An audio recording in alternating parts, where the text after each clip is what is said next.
Terima kasih pada Bapak Ibu yang bersedia hadir di ruang acara ini. Baiklah, bersama-sama saya secara pribadi mengucapkan terima kasih. Terus rekan saya juga, Sri Lestari, mengucapkan terima kasih atas waktunya. Di sini kami hanya memaparkan tentang disiplin positif. Nanti ada poin-poin yang disampaikan oleh Sri Lestari dan juga saya harap Bapak Ibu dengan bersama memperhatikan apa yang kami sampaikan. Semoga apa yang kami sampaikan nanti kedepannya ada faedahnya. Baiklah, saya langsung mulai pada rekan saya Sri Lestari untuk menyampaikan pemaparannya tentang budaya politik. Baik, terima kasih Bu Eni. Assalamualaikum warahmatullahi wabarakatuh. Waalaikumsalam warahmatullahi wabarakatuh. Terima kasih kepada Bapak Ibu. Izinkan saya untuk menyapa Bapak Ibu hebat SMK Negeri 1 Merangin. Apa kabar semuanya Bapak Ibu? Baik, alhamdulillah. Oke. Luar biasa. Satu lagi ya. SMK Bisa. SMK Bisa. SMK. Konsep-konsep inti pada modul budaya positif yaitu yang pertama adalah perubahan paradigma belajar, yang kedua disiplin positif, ketiga kebutuhan dasar manusia, yang keempat motivasi perilaku manusia, dan yang kelima posisi kontrol atau kendali, 6 keyakinan kelas, dan yang terakhir adalah segitiga restitusi. Baik, untuk mengawali pemaparan saya pada pagi hari ini, boleh Bapak Ibu duduk berpasangan ya, sudah ya. Sekarang coba Bapak Ibu salah satu mengepalkan tangannya dan salah satunya berusaha untuk membuka kepala tangan tersebut. Kepala tangan tersebut seolah-olah Bapak Ibu sedang memegang sesuatu yang sangat penting dan sangat berharga. Nah,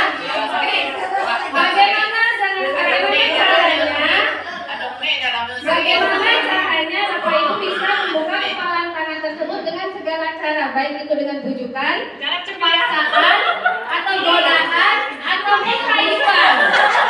Iya. Iya. Oke, baik Bapak Ibu. Nah sekarang coba saya minta, Ibu Sri. Siapa tadi yang mengepalkan tangan? Bu Kamila. Ibu Kamila sebelah dari buka tangannya oleh Bu Sri tadi. Berhasil. Kenapa Ibu mau membuka kepala tangan Ibu? Iya, dasarnya dia sudah menggunakan berbagai cara. Gimana caranya membuka tangan saya yang sangat indah ini? Ternyata dia jurusnya Baik, terima mantap. kasih sekali. Itulah Bapak Ibu seperti siswa dan guru. Yang kepala tangan itu adalah siswa dan yang membuka itu adalah seorang guru. Sekarang pertanyaannya adalah siapa pemegang kendali? Siapa pemegang kendali? Yang membuka itu ya? Ya? Yang mengepal. Ya, dialah pemegang kendali mau dia buka atau tidak. Nah, itulah diibaratkan sebagai seorang siswa yang pemegang kendali. Yang membuka adalah guru. Apa? Bagaimana cara kita menuntun siswa tersebut mengarah pendidikan di zaman kolonial Belanda? Apa sih kepentingan pendidikan pada zaman Belanda saat itu? Mereka hanya menginginkan yaitu mereka bisa berhitung, menulis, membaca seadanya dan untuk hanya kepentingan pemerintah Belanda. Lalu bagaimana dengan perubahan dengan pendidikan paradigma baru yang seperti Merdeka Belajar kita saat ini, yaitu berpusat kepada siswa untuk mencapai kebahagiaan lahir dan batin yang Nah, pendidikan paradigma baru itu sendiri yaitu pembelajaran yang berorientasi kepada penguatan kompetensi dan pengembangan karakter yang sesuai dengan nilai-nilai Pancasila. Pembelajaran paradigma baru memastikan merupakan praktik pembelajaran yang berpusat pada murid, yang mana setiap murid belajar sesuai dengan kebutuhan dan tahap perkembangan. Sebagaimana kita tahu, nilai-nilai dalam profil pelajar Pancasila itu sendiri adalah beriman dan bertakwa kepada Tuhan Yang Maha Esa dan berakhlak mulia. Selanjutnya, berkebinekaan global, bergotong royong, kreatif, bernalar kritis, dan mandiri. Coba Bapak Ibu masih ingat nggak dengan lagu pelajar Pancasila? Kalau ditanya, Bapak Ibu apa sih elemen-elemen dari profil pelajar Pancasila? Ada yang ingat Bapak Ibu? Ya inilah semua nilai-nilai dan elemen yang ada di profil pelajar Pancasila. Sekarang kita nyanyikan bersama. Pelajar Pancasila bertahan dan bertakwa pada Tuhan Yang Esa dan berakhlak mulia, berkebinekaan global, gotong royong mandiri, kreatif dan bernalar kritis. Nah, jadi inilah elemen-elemen atau nilai-nilai yang ada di profil pelajar. Bahwa disiplin itu adalah patuh ya, sedangkan positif adalah nilai-nilai yang baik. Nah, sehingga dimaknai menjadi sesuatu yang dilakukan seseorang pada orang lain untuk mendapatkan kepatuhan. Dengan tujuan adalah untuk menciptakan anak-anak yang memiliki disiplin diri sehingga mereka bisa berperilaku dengan mengacu pada nilai-nilai kebajikan universal dan memiliki motivasi intrinsik bukan ekstrinsik. Jadi bagaimana menumbuhkan nilai-nilai kebajikan itu yang tumbuh dari kesadaran diri anak, bukan dari motif dari luar, yaitu ekstrinsik. Oke, boleh lanjut? Nah, disiplin positif itu sendiri adalah salah satu cara penerapan disiplin yang bertujuan untuk menumbuhkan kesadaran anak, untuk melakukan sesuatu tanpa hadiah, ancaman maupun hukuman. Jadi tidak ada lagi ya Bapak Ibu pemberian hukuman, hadiah ataupun ancaman kepada siswa. Nanti akan kita bahas adanya segitiga restitusi juga. Nah, ada 5 kebutuhan dasar manusia. 5 dasar kebutuhan manusia ini adalah harus kita penuhi pada siswa itu tersebut. Mengapa kita dalam hal mengajar itu harus sesuai dengan kepentingan dan kebutuhan siswa. Nah, inilah 5 kebutuhan dasar manusia. Yang pertama adalah bertahan hidup. Yang kedua, kasih sayang dan rasa diterima. Yang ketiga, penguasaan. Yang keempat, kebebasan. Dan yang kelima adalah kesenangan. Nah, motivasi perilaku manusia. Manusia itu berperilaku karena adanya termotivasi ya Bapak Ibu, atau adanya dorongan. Mengapa dia melakukan sesuatu? Jadi motivasi itu adalah dorongan yang timbul pada diri seseorang secara sadar diri atau tidak sadar untuk melakukan suatu tindakan dengan tujuan tertentu. Nah, kita mengenal ada 3 motivasi manusia. Kita mengenal adanya 3 manusia itu berperilaku. Jadi siswa itu melakukan disiplin positif karena rasa takut, karena takut dihukum, karena adanya hukuman ketidaknyamanan tadi. Contoh misalnya siswa itu mengerjakan tugas tepat waktu karena apa? Karena terdorong dia hanya ingin menghindari hukuman. Tidak mau dia berurusan dengan hukuman karena adanya rasa takut. Nah, itu. Yang kedua, adanya motivasi karena mengharapkan imbalan. Contoh, siswa datang sekolah tepat waktu. Dia hanya termotivasi karena hanya ingin mendapatkan pujian dari guru, bukan kesadaran dirinya. Nah, terus kali motivasi karena menghargai nilai-nilai diri sendiri. Nah, inilah yang sangat kita harapkan, bahwa penerapan disiplin itu dikarenakan sadar akan nilai-nilai kebajikan dalam dirinya. Inilah dikatakan dengan motif intrinsik, yaitu yang tumbuh dari dalam dirinya sendiri, bukan karena ingin pujian atau bukan karena hukuman tadi. Nah, di sini ada konsep disiplin identitas gagal. Ketika kita memberikan hukuman atau kita memberikan penghargaan, berarti kita sedang menerapkan disiplin yang gagal. Nah, jadi kita tidak ada lagi. Mengapa? Karena hukuman itu menyakitkan, tidak nyaman, memaksa murid jadi takut, kemudian menyembunyikan kesalahan. Bisa jadi murid itu berbohong ya, karena rasa takut tadi. Kemudian murid juga menjadi rendah diri. Kemudian adanya penghargaan. Nah, di sini juga kita tidak boleh memberikan penghargaan ataupun imbalan. Karena apa? Merusak hubungan, bisa membuat iri teman-teman sekolahnya. Kemudian mematikan kreativitas, menghukum dengan sistem ranking. Nah, mengapa di Merdeka cara belajar kita sekarang ini tidak adanya sistem ranking. Ya ini tadi, karena akan mematikan kreativitas, karena siswa itu adalah unik ya. Dia memiliki skill masing-masing, memiliki skill di bidangnya masing-masing. Dia memiliki minat dan bakatnya sendiri. Kemudian juga merampas hak untuk menghargai dirinya. Kenapa dia merampas haknya? Karena dia hanya melakukan sesuatu karena hanya ingin mengharapkan imbalan saja atau pujian saja yang diharapkan. Nah, di sini ada konsep disiplin dengan identitas sukses. Nah, ketika kita memberikan penerapan disiplin dengan konsekuensi dan restitusi, itulah yang dikatakan dengan sukses. Konsekuensi dengan restitusi itu apa bedanya ya Bapak Ibu? Nah, konsekuensi itu adalah kesepakatan yang dibuat, tetapi yang memberikan kesepakatan tersebut adalah dari pihak guru. Namun telah disepakati oleh siswa, sudah diketahui. Nah, di sini penguatannya hanya jangka pendek. Kemudian perlu monitoring secara berkelanjutan. Stimulus respon, kemudian murid juga menghargai peraturan. Lalu bagaimana dengan restitusi? Restitusi itu adalah cara penyelesaian masalah yang melalui kesepakatan bersama antara guru dan murid, dan diberikan kesempatan kepada murid untuk mencari solusi untuk memperbaiki kesalahan tersebut. Solusi tersebut adalah dari murid, jadi sesama kedua belah pihak yang membuat peraturan tersebut. Kenapa? Karena murid akan lebih bertanggung jawab atas perilakunya.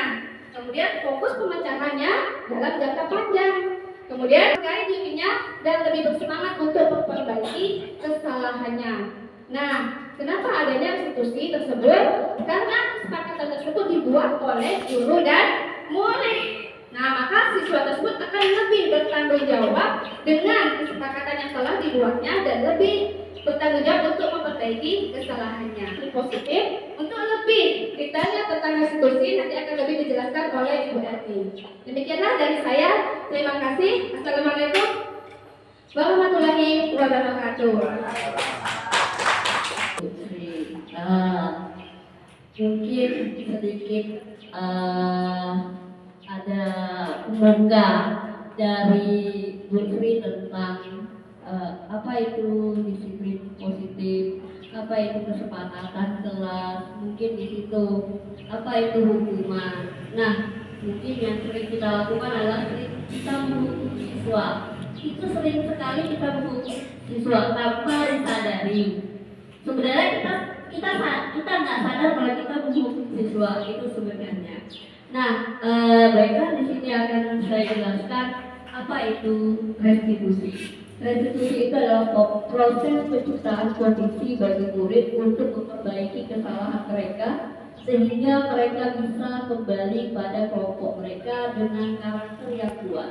Di sini maksudnya restitusi itu adalah dia merasa dirinya adalah sebagian tanggung jawab. Kalau saya melakukan ini lalai, oh berarti tanggung jawab saya sudah lewat. Sama kayak kita saya larikan ke anak datang sekolah, yang sering terjadi anak datang sekolah telat. Yang sering terjadi mungkin anak telat, kita nggak nanya sebab dan akibat kenapa anak telat. Yang sering kita lakukan, ayo kak, kumpul di sini, ambil sampah. Kita nggak tahu dulu sebab dan akibatnya kenapa dia telat. Maaf, mungkin di daerahnya yang jauh hujan. Kita kan nggak tahu, kita tidak bisa menerima itu dulu, itu dari. Jadi kita harus tahu dulu jawabannya. Itu maksud dari restitusi. Nah, ini ciri-cirinya menguatkan dan fokus pada solusi. Nah, jadi kita harus tahu solusinya gimana. Kemudian fokus pada karakter bukan tindakan. Bukan menebus kesalahan, namun belajar dari kesalahan. Mencari kebutuhan dasar yang mendasari tindakan. Kemudian tawaran bukan paksaan, memperbaiki hubungan. Yang ketujuh, menuntut untuk melihat diri. Di sini ada ciri-cirinya. Nah, mungkin nanti saya sedikit jelaskan dengan ciri-ciri itu sebenarnya sudah ada dalam diri siswa dan kita. Saya tanyakan dulu kepada Bapak Ibu, kira-kira sudah nggak? Kira-kira yang itu ada nggak poin yang mana yang kira-kira yang sudah kita lakukan? Dari yang ciri-ciri tersebut, ada nggak poin yang sudah kita lakukan?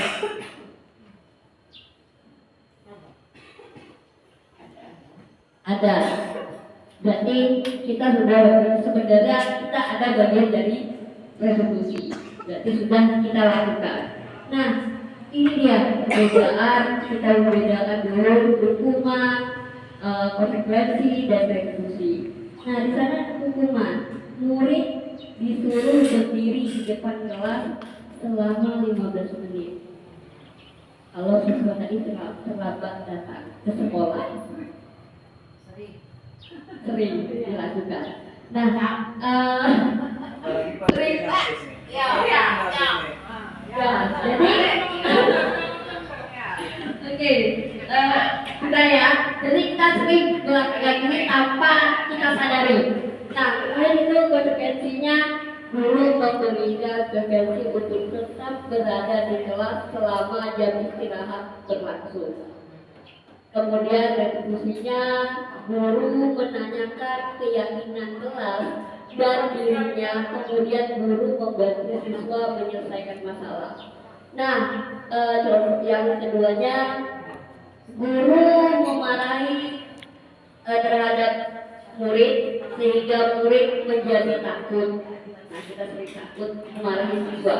Kemudian murid disuruh menulis, saya tidak akan terlambat lagi sebanyak 100 kali tulisan kobrol sampai habis buku itu.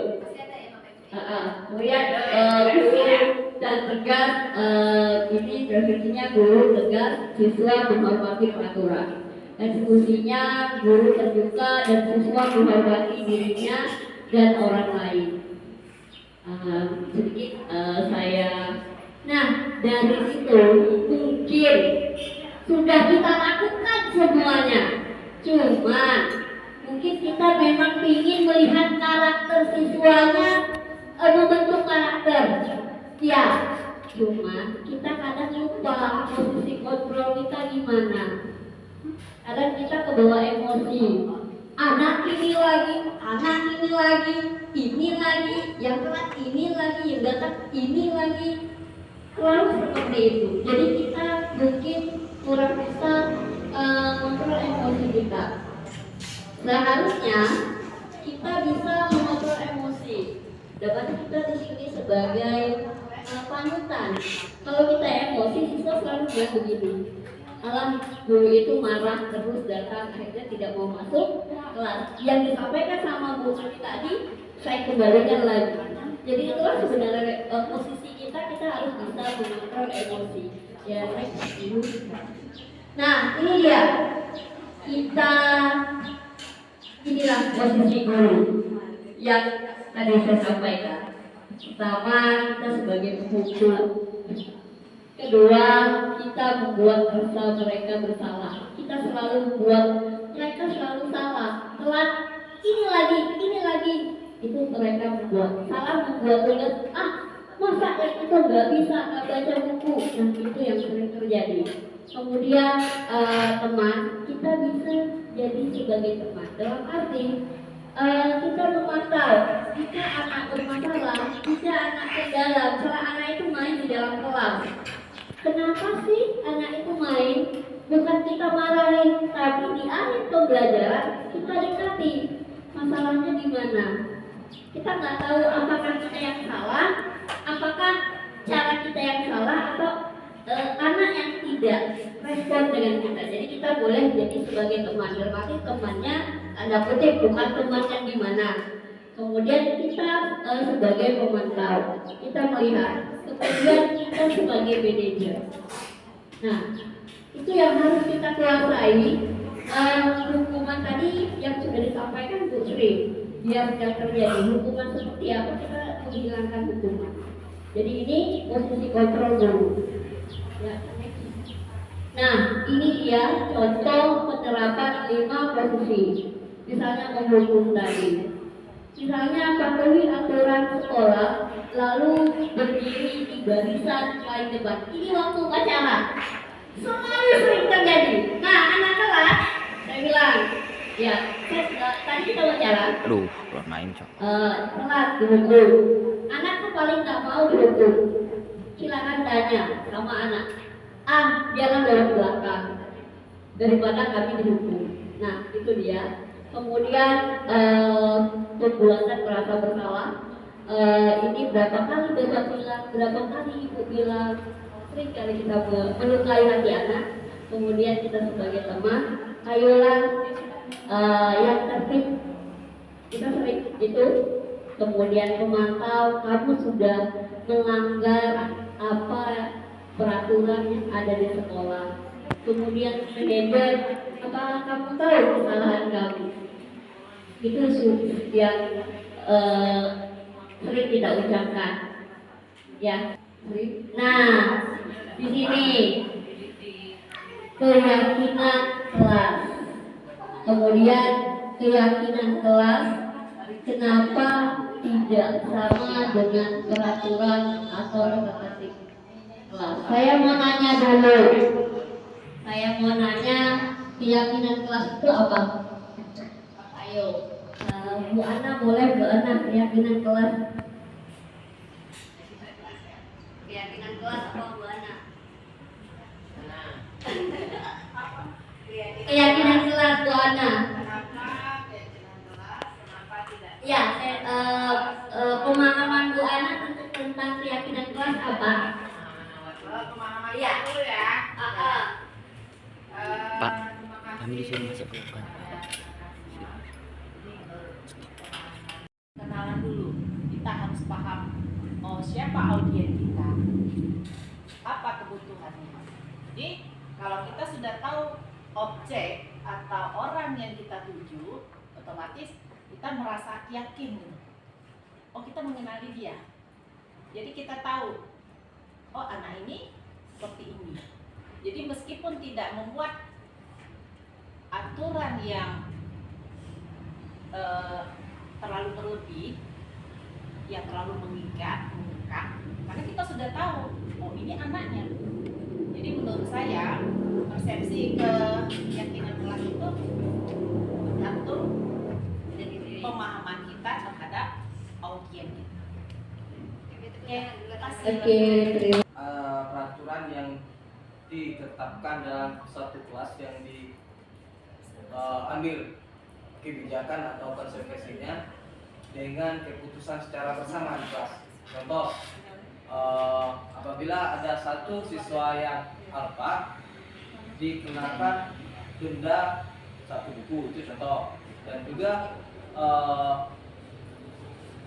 sesuai dengan kesepakatan yang dibuat, artinya dapat mengacu pada siswa-siswa lain supaya tidak terlambat lagi, supaya tidak menyalah atau tidak melanggar aturan yang dibuat di kelas itu, khusus untuk di kelas, aturan kelas. Contoh tadi itu, apabila terlambat atau tidak hadir diberi denda 1 buku. Itu adalah salah satu aturan kelas untuk mengacu kepada siswa yang lain tidak mengikut atau tidak terlambat lagi, supaya mereka tertib dalam, terutama pada kehadiran. Itu menurut saya dalam aturan yang di kelas yang ditetapkan secara bersama-sama dengan siswa. Dan juga saya sependapat dengan Ibu Ana tadi, yang mana selama ini kita harus melakukan pendekatan pada siswa. Kenapa siswa terlambat? Kerap kali terlambat karena pengalaman saya di lapangan, setiap kali terlambat saya coba dengan tanpa emosional, tanpa hukuman. Saya coba pendekatan siswa, saya pegang bahunya, saya tentuk pundaknya, saya tanya kenapa. Mereka beralasan, Pak, saya terlambat, mohon maaf Pak. Anaknya sopan, dia beralasan orang tua saya pagi mengantar ini, jemput siswa, antar anak, antar adik, dan memenuhi kebutuhan-kebutuhan atau kegiatan yang lain. Oke nak, untuk minggu depan, untuk berikutnya sampaikan pada orang tuanya, tolong dipercepat. Kalau memang ada kegiatan lain, mengantar adiknya, waktunya dipercepat supaya nanti kamu datang ke sekolah tidak terlambat lagi. Oh iya Pak, setelah itu saya sampaikan, nah pada hari ini saya lihat anak tersebut alhamdulillah benar ada perubahannya.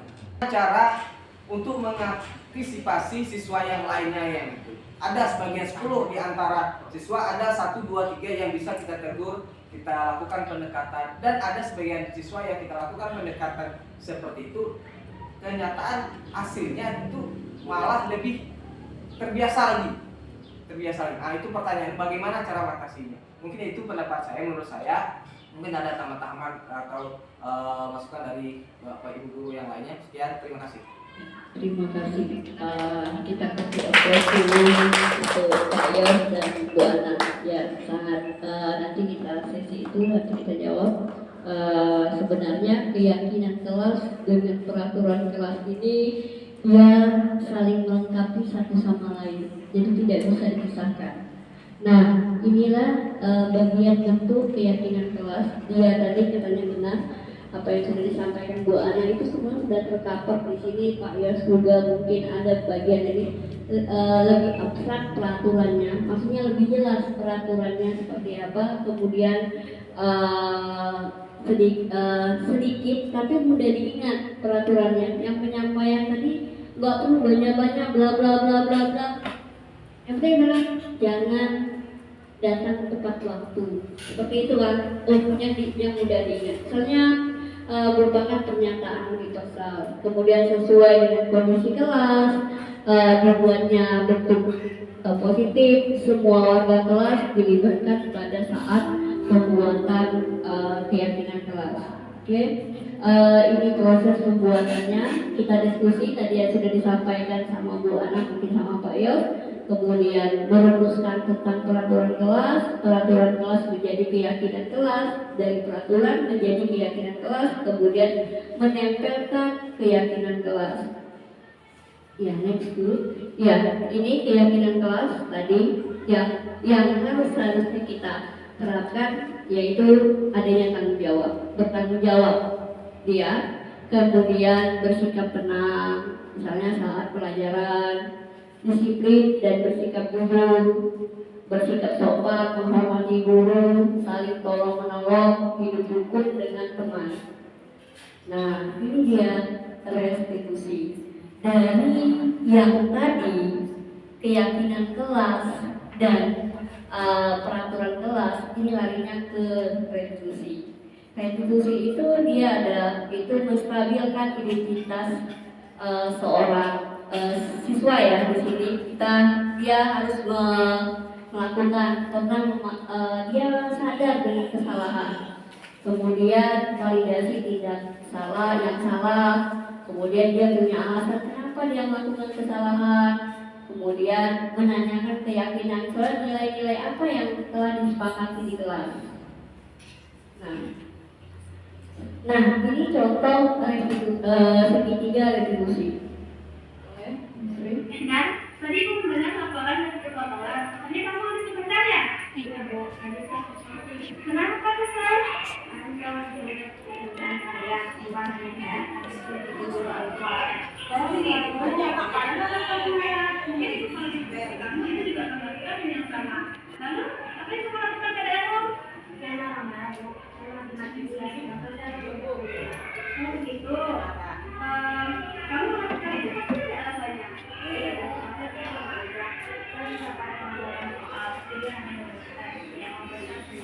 Baik, ini sangat baik untuk kamu yang tidak tidur dan tidak tidur. Misalnya mengukur.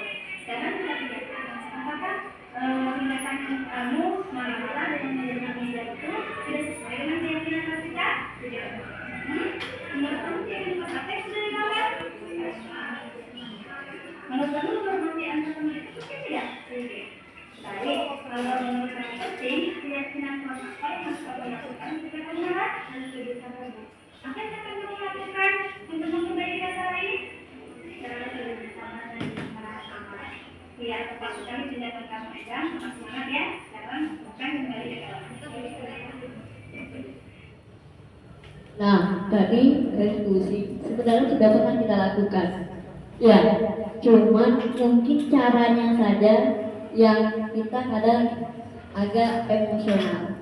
Itu tadi makanya saya bilang adanya kontrol emosi. Jadi sebenarnya ini semua sudah pernah kita lakukan dan kita laksanakan.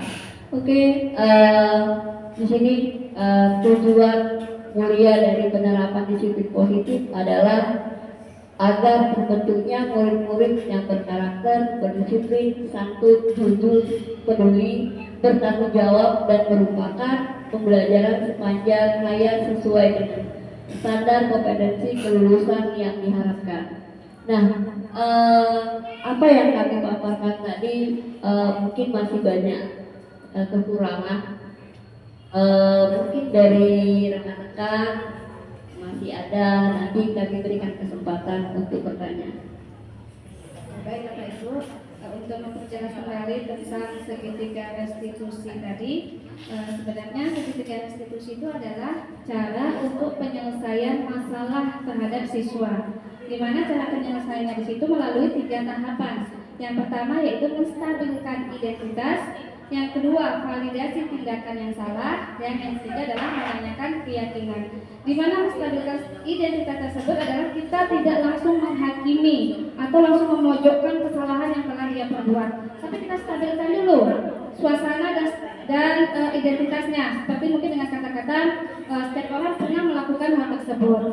Nah, lalu bagaimana cara kita pengalaman dari kesalahan tersebut kita jadikan sebagai pelajaran dan bagaimana cara kita memperbaikinya. Dengan kata-kata yang demikian, jadi tidak langsung menghakimi dan langsung memojokkan kesalahan yang telah diperbuat oleh siswa. Kemudian validasi tindakan yang salah. Nah, di sini juga tidak boleh kita langsung gimana ini kamu salahnya seperti ini, gimana memperbaikinya. Tidak ya Bapak Ibu.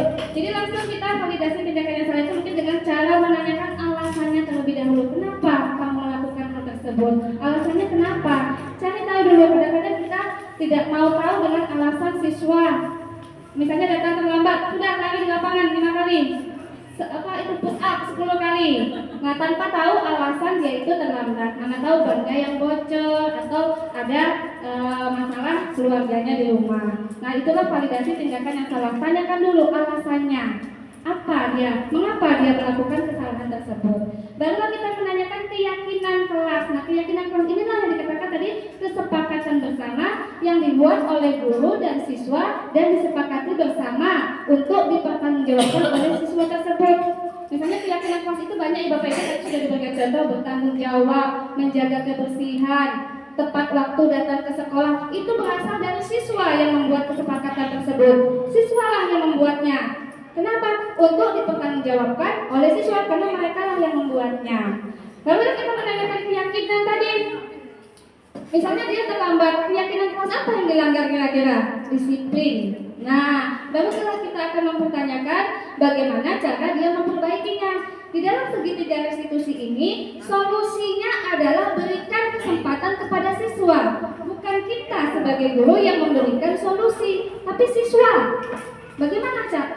Dengan kesalahan kamu seperti ini, bagaimana cara memperbaikinya? Tanyakan kepada siswa solusinya. Karena solusi itu berasal dari siswa, maka siswa akan lebih bertanggung jawab. Karena dialah yang membuat kesepakatan tersebut. Mungkin itulah tentang segitiga restitusi. Mungkin bisa kita buka tentang tanya jawab tentang budaya positif ini ya Bu Esnia. Oke, ada ya pertanyaan dari mungkin banyak pertanyaan. Oke ya, boleh kami persilakan. Oke, boleh Bu Pita, silakan. Assalamualaikum warahmatullahi wabarakatuh. Mungkin saya bisa kembali ke slide awal-awal tadi yang kebutuhan dasar manusia.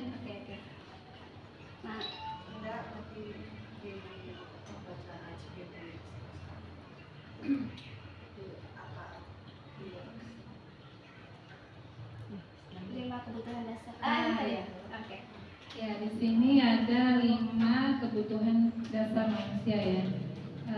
Tadi sudah ada pengantarnya dari Bu Sri Lestari bahwa manusia itu kan mempunyai 5 kebutuhan dasar.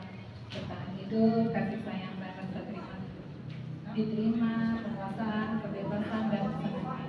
Di sini kami mau bertanya bagaimana penerapannya seperti itu penerapannya 5 kebutuhan dasar manusia ini di sekolah kepada siswa kita. Mungkin Bu Sri bisa menjelaskan. Bu Sri. Terima kasih. Assalamualaikum warahmatullahi wabarakatuh. Mungkin ada lagi yang ingin bertanya? Ada lagi? Ini. Nggak sampai. Suara Ibu Titi lebih kencang, Pak. Yang ingin saya tanyakan dari penjelasan Ibu yang sangat menarik tadi, nilai-nilai kebajikan apa yang rasanya amat sangat penting yang perlu kita tanamkan kepada siswa-siswa di sekolah kita ini. Terima kasih. Berapa? Masih ada? Oke, boleh. Pakai ini atau tidak? Enggak saya. Oke, assalamualaikum warahmatullahi wabarakatuh.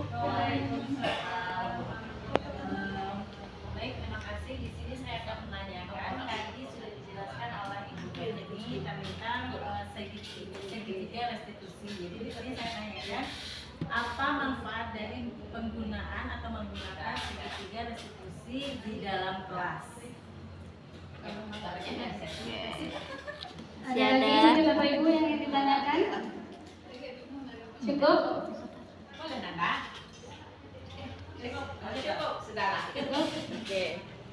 Oke, mungkin untuk pertanyaan yang pertama tentang 5 kebutuhan dasar manusia, mungkin bisa saya jelaskan. Yang pertama itu adalah bertahan hidup. Seperti yang kita ketahui, untuk bertahan hidup adalah mereka memiliki kebutuhan dasar seperti pangan, sandang, dan papan. Nah, dalam kaitannya dengan penerapan di sekolah, seperti contoh misalnya, seorang siswa itu selalu mengganggu bekal siswa kawannya di sekolah, meminta paksa bekal temannya di sekolah. Berarti dengan kata lain ada kebutuhan yang tidak terpenuhi. Nah, itu tadi salah satunya itu kebutuhan bertahan hidup, yaitu pangan. Nah, disitulah peran seorang guru perlu menindaklanjuti apa alasan siswa tersebut melakukan hal tersebut. Kemudian kasih sayang dan rasa diterima. Mungkin kita sering melihat siswa itu menyendiri, pendiam. Nah, dengan kata lain siswa itu ada kebutuhan yang tidak terpenuhi. Kebutuhan apa yang tidak terpenuhi? Yaitu dia tidak merasa diterima. Dia merasa tidak diterima oleh kelompok teman-temannya tadi. Tidak adanya perhatian dari guru. Nah, disinilah perlu peranan seorang guru untuk memberikan perhatian terhadap siswa tersebut. Kemudian, penguasaan. Penguasaan di sini adalah berhubungan dengan kekuatan, yaitu menjadi kompeten, prestasi. Dia akan merasa dihargai ketika dia mampu memunculkan prestasi dia, maka dia akan memiliki penguasaan di situ, mampu dihargai karena prestasinya. Kemudian kebebasan. Kebebasan di sini bukan diartikan kita memberikan kebebasan siswa untuk bertindak semaunya, namun berikan kebebasan kepada siswa untuk memberikan kesempatan untuk memberikan ide, gagasan, kemudian pendapat, kemudian berikan kebebasan untuk mencoba hal-hal yang baru. Nah, selanjutnya adalah kesenangan. Siswa perlu adanya kebutuhan kesenangan. Ketika siswa di dalam kelas mulai jenuh, bosan, nah kita perlu mengetahui kebutuhan apa yang tidak terpenuhi oleh siswa tersebut. Salah satunya adalah kesenangan. Dia tidak senang, tidak bahagia.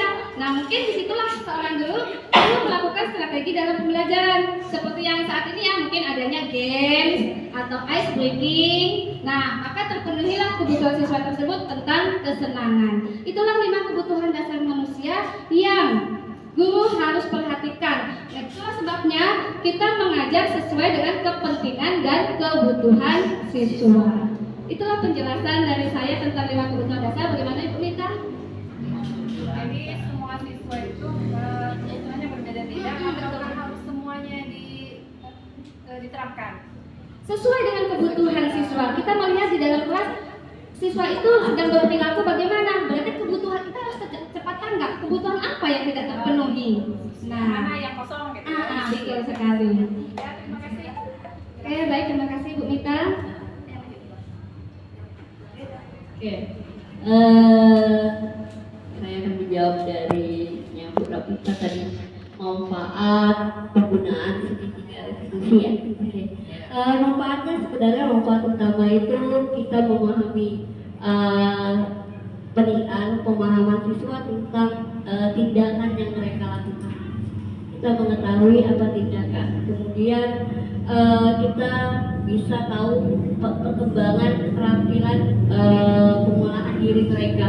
Kita tahu dia bisa sudah mengolah dirinya untuk jadi ini solusinya, dia tahu sendiri. Kemudian dia lebih punya rasa tanggung jawab apa yang dia lakukan. Kalau saya melakukan ini, maka ini yang saya harus lakukan. Dia ada kemudian dia mungkin akan memperbaiki hubungan antar teman, antar guru. Jadi dia lebih bisa percaya diri lah. Dalam arti dia selama ini kan kita selalu menekan siswa. Jadi dengannya ada restitusi ini kita duduk bersama dengan siswa, kita mencari solusi. Yang sebenarnya solusi itu sudah ada dalam dirinya, cuman dia tidak, pengembangan dalam dirinya tuh nggak muncul. Karena kita selalu memberi solusi, bukan kita menyerahkan solusi. Nah, kamu begini-gini, solusinya gini ya. Kita sudah menentukan solusi, jadi kita tidak memberikan wawasan kepada mereka. Jadi di sini dengan restitusi ini kita memberikan kebebasan yang disampaikan Bu Sri tadi, ada kebebasan dalam arti kebebasan yang seperti apa. Di sini restitusi dia tahu ada tanggung jawabnya. Jadi dengan adanya restitusi ini maka lingkungan belajarnya jadi positif. Tidak ada lagi yang di dalam kelas maaf, heboh, ribut. Dia sudah tahu tanggung jawabnya. Mungkin sekian mungkin gimana apa dengan yang saya jelaskan Bu Rafita sudah memahami atau kepingin ditanyakan kembali. Berarti penerapan psikologi restitusi dalam kelas ini memang sangat berperan penting ya terhadap siswa. Sangat penting sekali. Terima kasih Bu. Sama-sama, terima kasih Bu Rafita. Baik, masih tetap semangat ya Bapak Ibu. SMK 1 luar biasa. Oke, tepuk tangan dulu lah buat kita semua biar tetap semangat. Baik, untuk menjawab pertanyaan terakhir tadi ya dari Bu Titi, yaitu tentang nilai-nilai kebajikan apa yang dirasa sangat penting. Baik, nilai-nilai kebajikan itu adalah nilai-nilai kebaikan ya. Kebajikan itu adalah kebaikan. Jadi nilai-nilai kebajikan yang sangat penting ditanamkan pada siswa sebenarnya banyak sekali. Nah, salah satu contoh yang secara umum saja di Merdeka Belajar ini adalah yang nilai-nilai yang ada di profil pelajar Pancasila itu sendiri. Sebenarnya kita sudah menerapkan hal tersebut karena nilai-nilai tersebut sudah ada di profil pelajar Pancasila, yaitu beriman, bertakwa kepada Tuhan dan berakhlak mulia. Yang kedua, berkebinekaan global, gotong royong, kreatif, bernalar kritis, dan mandiri. Ayo, tadi lagu pelajar Pancasila tadi udah lupa lagi? Masih ingat? Nah, kita nyanyikan dulu lagi biar lebih semangat lagi. 1, 2, 3. Pelajar Pancasila beriman dan bertakwa pada Tuhan Yang Esa dan berakhlak mulia, berkebinekaan global, gotong royong mandiri, kreatif dan bernalar kritis. Baik, tepuk tangan dulu semuanya. Nah, di samping dari profil pelajar Pancasila itu sendiri, ada nilai-nilai kebajikan yang harus ditanamkan pula pada murid. Seperti apa? Jujur, tanggung jawab, kemudian apa? Peduli terhadap sesama, dan masih lagi banyak nilai-nilai kebaikan yang harus ditanamkan kepada siswa. Dan salah satu contohnya yang sudah tercantum dalam profil pelajar Pancasila. Baik, itulah penjelasan dari saya. Bu Titi bagaimana? Pas? Oke, terima kasih. Saya kembalikan lagi kepada moderator. Alhamdulillahirrahmanirrahim. Apa yang kami sampaikan semoga bermanfaat. Bu Ana mau nanya ya Bu Ana? Mau nanya kembali Bu Ana? Oh boleh? Masih belum ditutup ya? Boleh lah, 2 lah, oke boleh. Sri. Yang satu tadi yang saya belum. Oh iya. Yang tadi itu yang berkaitan dengan keyakinan Belum dijawab. mengatasi siswa yang tadi itu. Sebenarnya Kalau enggak diulang lagi. Berarti dia kan sudah ada cakupan kita yang berdasarkan dengan yang Bu Mita tadi berdasarkan kebutuhan siswa. Jadi ini Pak Yos, siswa tadi kan tidak sama kebutuhannya. Dia butuhnya yang mana? Kita harus tahu dulu, kita selidiki dulu siswa ini gimana. Tidak semuanya kita ambil. Dalam arti kita kan menyelidiki, kata Pak Yos tadi kan anak ini sudah dilembutin, sudah dinasehati, sudah kita selidiki lagi, kita pantau lagi Pak Yos. Apa sih yang di dalam diri anak ini, kira-kira apa sih sebenarnya latar belakangnya mengapa begini, kita harus tahu juga. Kita selidiki dulu, kemudian baru kita, makanya kita harus bisa memilahkan dalam arti yang disampaikan Bu Sri tadi, tidak semua yang dipaparkan itu kita ambil dalam arti ada poin-poin yang harus kita ambil. Yang mana poin-poin yang kita ambil? Apakah dia tidak butuh, dia kekurangan kasih sayang di rumah, di sekolah dia mencari hal yang baru, dalam arti pokoknya membawa ulah gitu. Jadi dia butuh kasih sayang, berarti kita dekati dia seperti apa. Oh ternyata bukan itu, dia nggak itu, ada lagi yang bagaimana lagi, seperti itu. Mungkin ada dari Bu Sri ingin menambahkan. Nah, baik, saya ingin menambahkan tentang pertanyaan dari Pak Yos tadi tentang keyakinan dan peraturan tadi ya, dengan kasus yang Pak Yos tadi jelaskan tadi ya. Bagaimana? Yang Bapak Yos lakukan tadi itu sudah sangat tepat sekali dengan menanyakan alasan. Nah, di situ kan kita validasi tindakan. Itu Pak Yos sudah melakukan validasi tindakan dengan menanyakan terlebih dahulu kenapa terlambat, alasannya, kenapa terlambat. Kita sudah melakukan validasi tindakan, sudah sangat tepat sekali. Dan yang perlu diperbaiki adalah jangan kita yang memberikan solusi, tapi biarkan siswa yang mencari solusi untuk memperbaiki kesalahan. Berikan pertanyaan kepada siswa, bagaimana kamu memperbaiki kesalahan ini, Nak? Nah, dari solusi yang diberikan siswa tadi, maka siswa akan lebih bertanggung jawab karena siswa yang membuat kesepakatan tadi. Itu saja yang sudah dijelaskan oleh Pak Yos tadi sudah sangat tepat tindakannya, sudah dengan cara ramah, dengan cara lembut, kemudian menanyakan alasannya. Nah, hanya yang perlu diperbaiki adalah berikan kesempatan kepada siswa untuk mencari solusi memperbaiki kesalahannya. Nah, itulah yang dikatakan dengan kemudian kaitkan lagi dengan keyakinan kelas apa yang sudah dilanggarnya ketika dia melakukan kesalahan tersebut. Salah satu contohnya adalah mungkin disiplin, ya, dia sudah melanggar keyakinan dan kesepakatan kelas tentang disiplin. Nah, mungkin nanti dia siswa tersebut mungkin akan menjawab, bagaimana kamu memperbaiki kesalahan ini? Baik Pak, saya besok akan datang lebih awal lagi.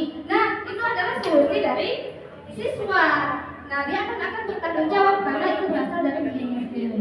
Nah, itulah penjelasannya. Mungkin Bapak Iyas, bagaimana? Terima kasih. Bu Ana, silakan.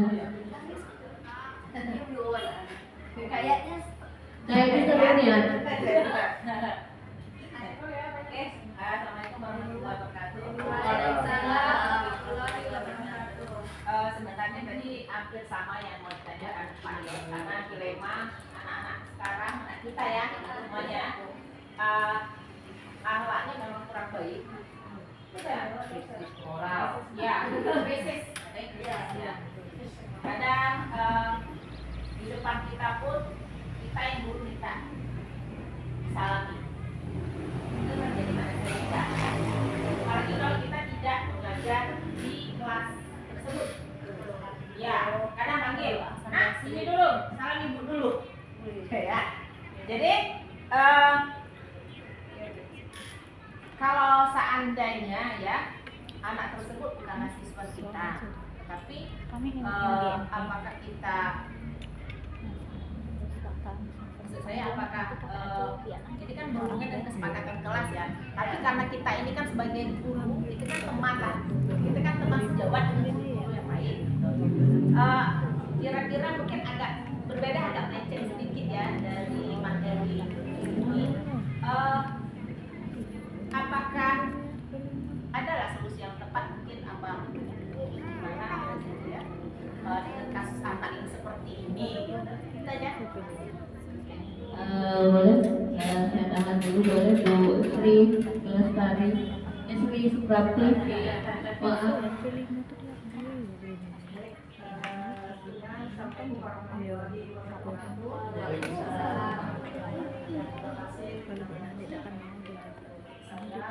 Ini masih menyangkut restitusi. Mengapa penting bagi siswa untuk terlibat di dalam restitusinya?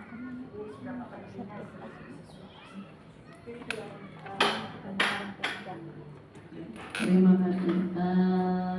Sedikit mungkin saya jawab tentang yang Bu Ana sampaikan tadi.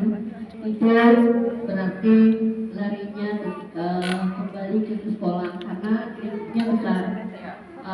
Kalau yang kita bahas adalah kelas, jadi kita kembalikan ke sekolah.